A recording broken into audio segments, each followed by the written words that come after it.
हरदी के कैसी सजावट रे सखिया, हरदी के कैसा सजावट रे सखिया, हरदी के कैसा सजावट रे सखिया। हरदी है लाल रंग, हरदी है पीला रंग, हरदी है लाल रंग, हल्दी है पीला रंग।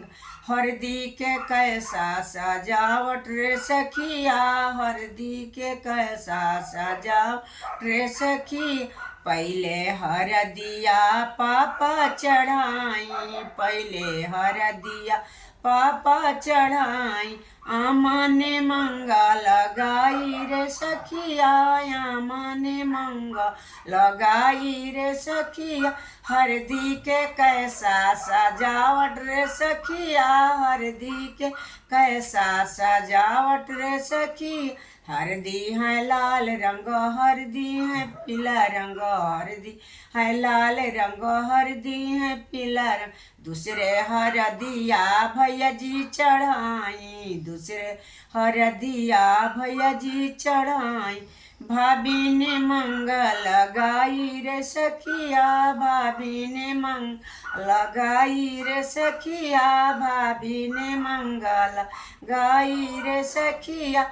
हरदी के कैसी सजावट रे सखिया, हरदी के कैसा सजावट रे सखी। हरदी है लाल रंग, हरदी है पीला रंग, हरदी के कैसा सजावट रे सखी।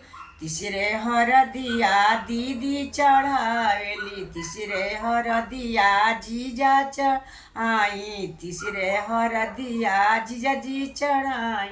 दीदी ने मंगल गाई रे सखिया, दीदी ने मंगल गाई रे सखिया। हरदी के कैसी सजावट रे सखिया, हरदी के कैसा सजावट रे सखिया।